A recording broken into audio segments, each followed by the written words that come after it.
Welcome to the latest podcast of Senators Nation. This is Pat LaRusso. We have Anthony Sino. Welcome, Anthony. Hey, how's it going, Pat? Good, good. So we have the playoffs coming up in a couple of weeks. So we just thought we'd have some fun and kind of, look over, who has the most pressure as we head into this upcoming playoff or play-in round with the Columbus Blue Jackets. So we kind of, I guess, Anthony, you and I have kind of selected our top five. Who do you have as your fifth pick? Um, well, my fifth pick, already, it's a pair of guys specifically, but and I don't want anyone to think that it's kind of cheating because I didn't want to narrow it down, but I do think the fifth on my list is Keefe and Dubas. And we can get it. Well, I know we're going to discuss it after you name your fifth, but I'll wait for yours before I give my explanation.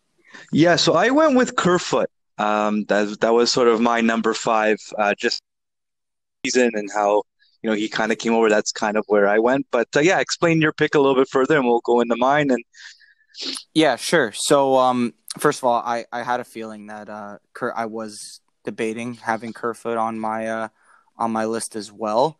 But anyways, the reason why I chose basically the management and coaching staff first at my fifth pick is because for example, for Keefe, the reason being is everyone was saying throughout the season it was tough to implement his systems because he didn't have a training camp, and I'm not here to discuss whether it was the right decision to fire Mike Babcock, which I think the majority of people now should be admitting that it was the right decision, no matter how inconsistent this team was. But the knock against Keefe always was going into this playoff push before COVID was that he didn't have a training camp. It's tough to implement your systems middle of the season. A lot of practices during the season are not really systems based. They're more like you don't have a lot of time to practice really in the middle of the season with the ebbs and flows. But now he has that. I'm pretty sure it's almost a 2 week or 2.5 week training camp that they're going through right now. And I think you've had the better part of 4 months to prepare for Columbus. John Tortorella is a very great tactician as a coach. Keefe and Tortorella actually have a relationship there. Tortorella coached Keefe as a player. So I think Keefe should have some pressure on him. He should know how best to pierce through this Columbus stingy defense. And I wrote an article about it, how these teams couldn't be more polar opposite. One team is this very strictly defensive team, doesn't generate a lot of scoring chances, but they're an elite defensive team and they keep pucks out of their own net, whereas the Leafs are almost the opposite.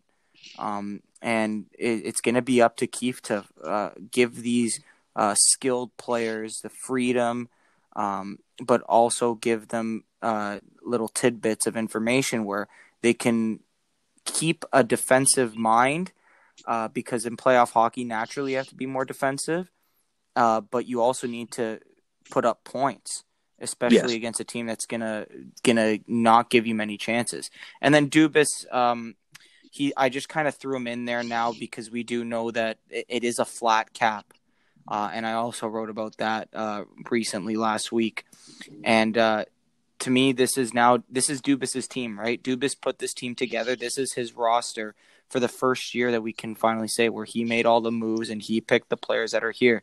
So I think the pressure for Dubas, not necessarily that he would have an effect of how the team plays right now. He's kind of done his work, but the pressure here is, okay, can this team, who had a very inconsistent 70-game season, find that spark for the better part of 2.5 months, no matter the asterisks, whatever you want to talk about, that's a discussion for a different day.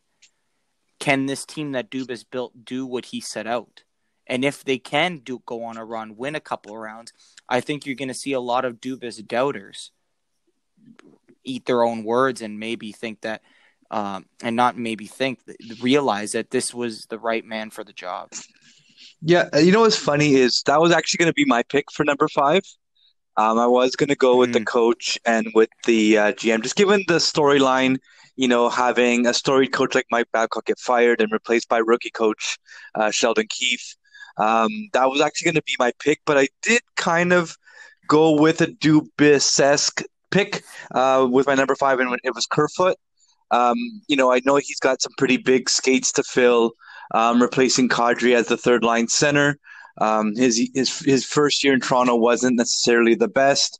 How much of that had to do with playing under Mike Babcock earlier on in the year, and because you started to see a different Kerfoot once Keith did come on. Same thing with my next pick, which is Barry.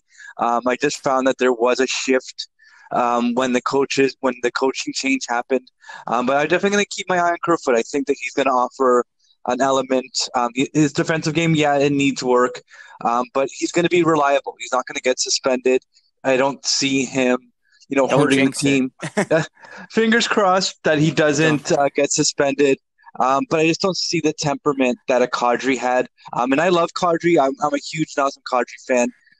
But I just found that after the two back-to-back suspensions, you can argue the suspensions however you see fit, but it did end up hurting the team in the end. Um, Lost them the series, I think. yeah, lost in the series last year. I think it robbed them of that extra element that they didn't have. I think it would have allowed Nylander once Hyman got injured to kind of move back into that role with Matthews, and just kind of would have given Babcock a little bit more flexibility with the roster if Kadri hadn't been suspended. But we're here now, and the now is with Kerfoot. So I'm definitely going to keep my eye on him and kind of see how he progresses. So Anthony, I guess we're going to go now to your number four pick. Yeah, sure. So my number 4 pick, you mentioned now, is Tyson Barrie. How about you? Four, I have Barry as well. So we have the exact same Oh pick at wow, number four, which is funny enough. nice. Yeah, and you know what? And I know I think you and I've had this conversation offline.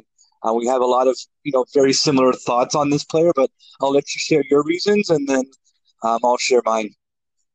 Yeah, sure. So, um, it's pretty simple, really, for me. Is that um, the Tyson Barrie is exactly what a lot of people in the analytics community um, talked about in September, and that is someone who um, is a rover on the back end, likes to move the puck up ice, but is a disaster without the puck.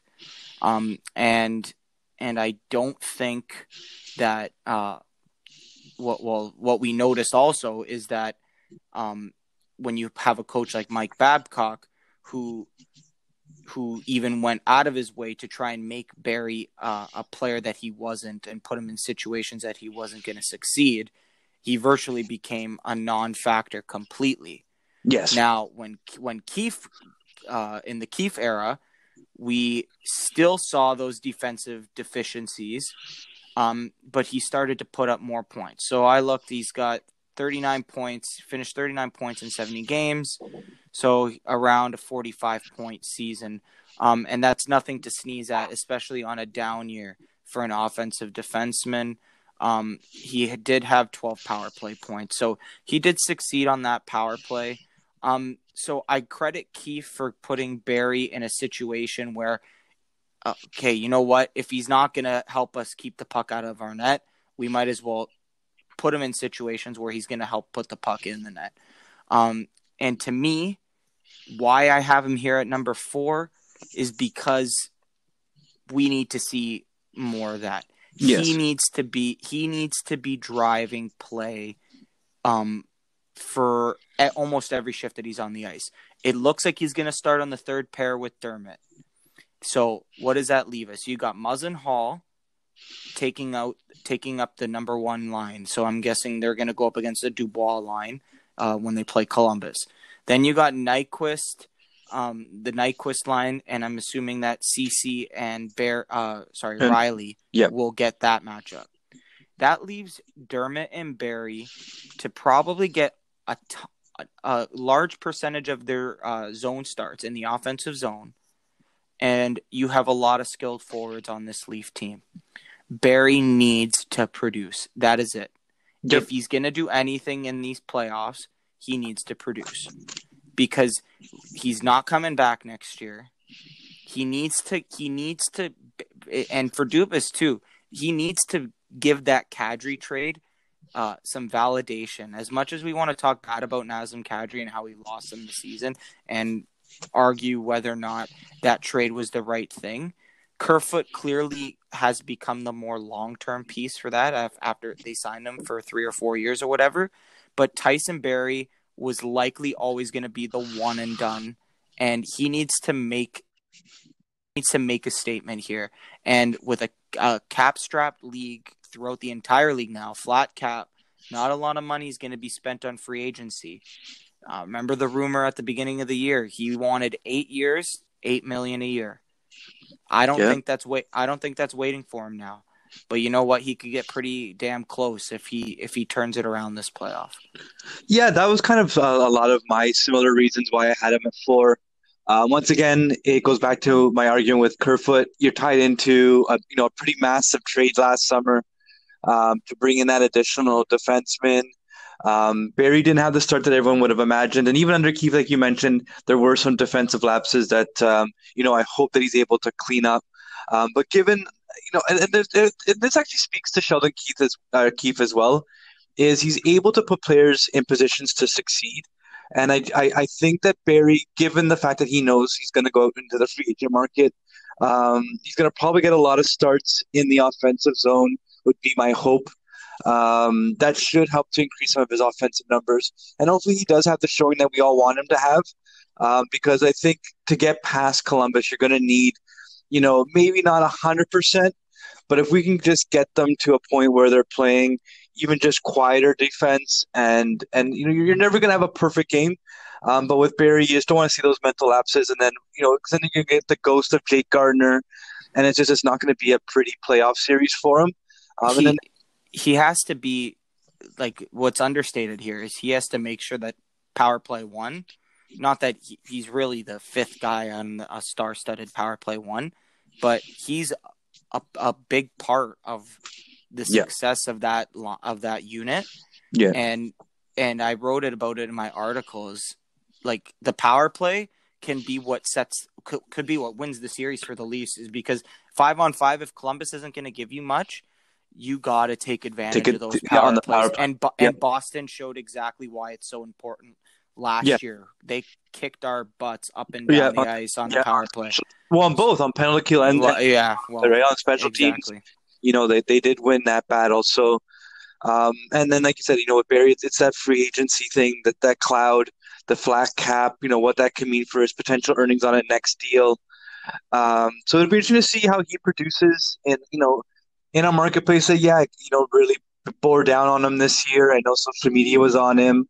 The hashtag fire Dubas crowd was definitely on Barry and on Kerfoot at times. So, here's hoping that both of them can come out of this playoffs at least leaving a more positive impact.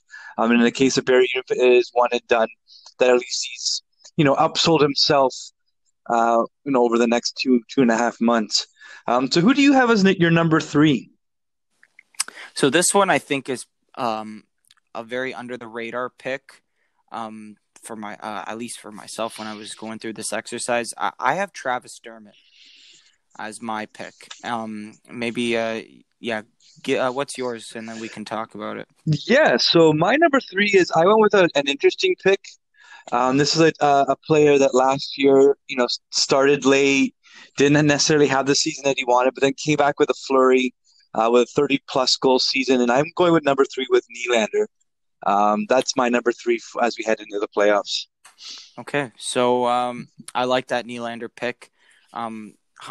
Foreshadow that I do have.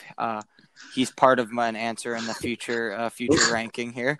Don't want to spoil anything, but so the reason why I picked Dermott for myself is because he's up for a new contract, and he had a slow start to the season. Understandably, he had that shoulder surgery right last off season, missed I think it was 15 games or something like that, and he never seemed to take that step that we were all hoping that he would this season.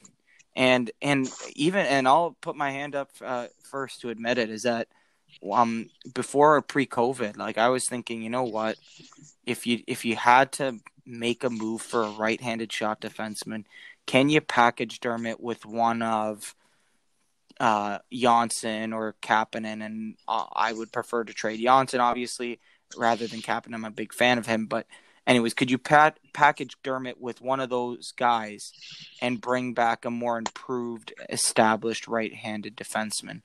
And you know, it might not be possible now.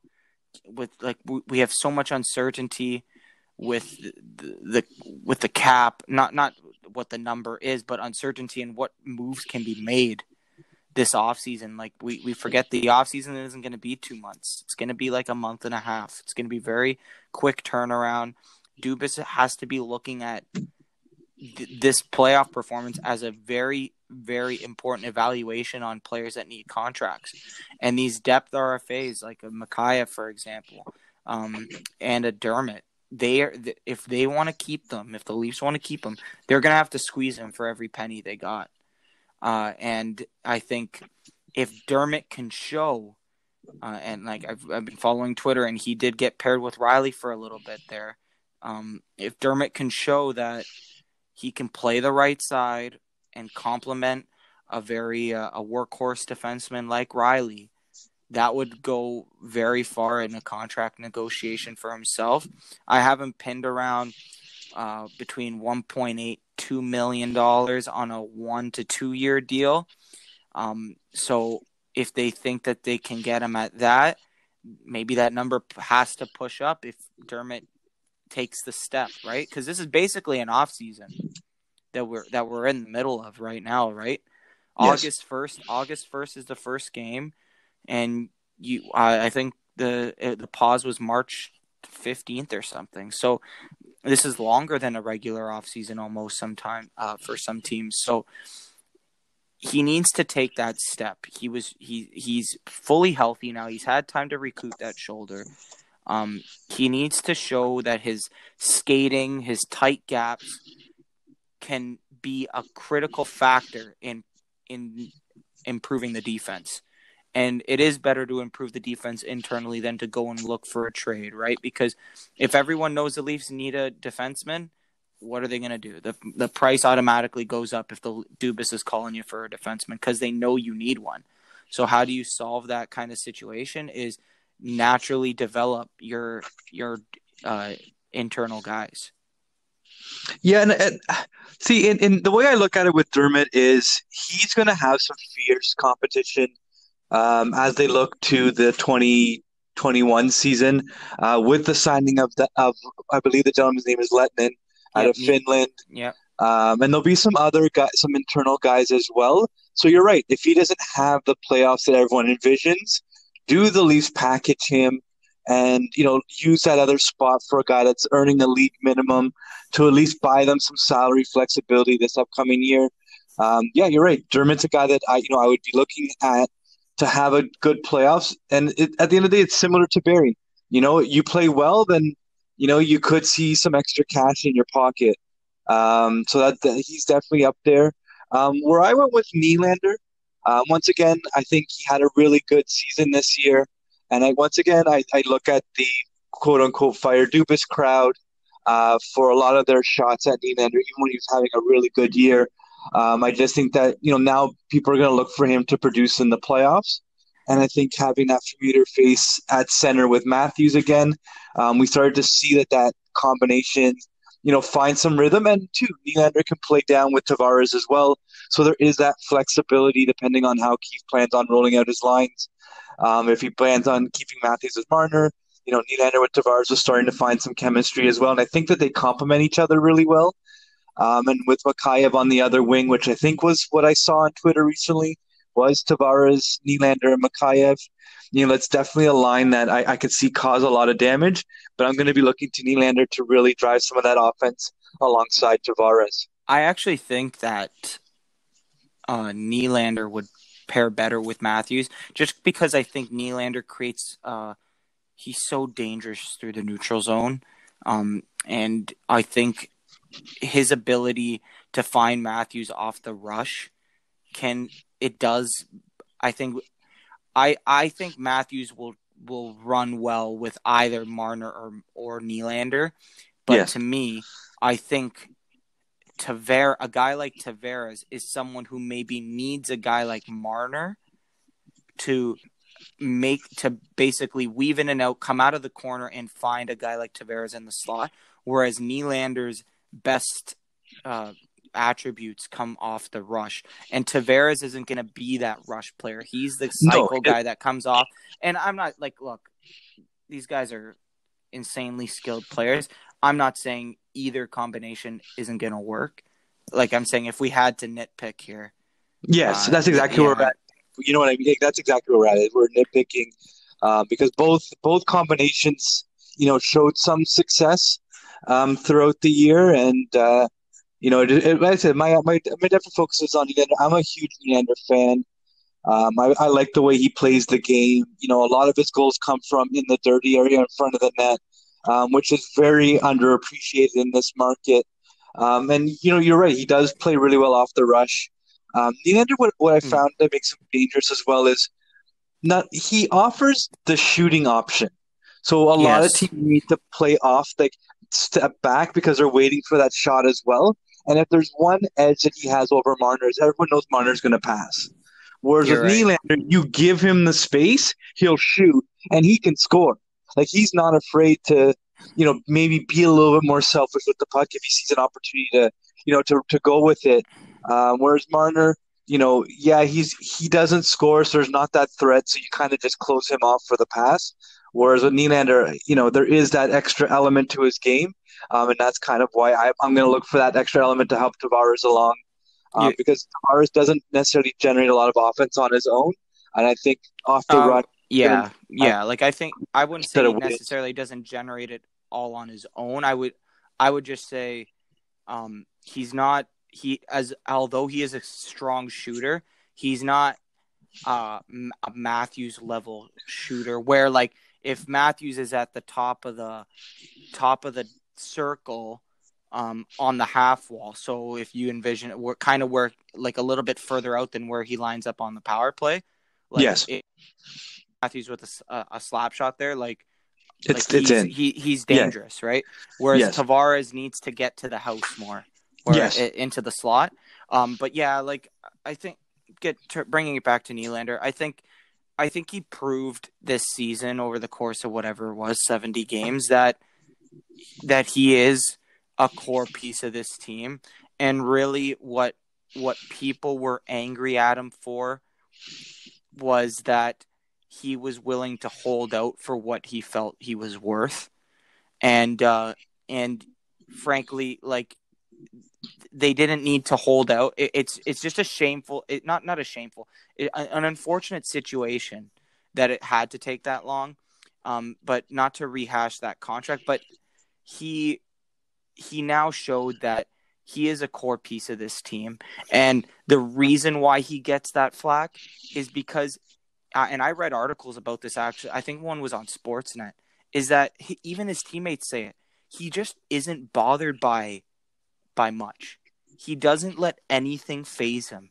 And you know what?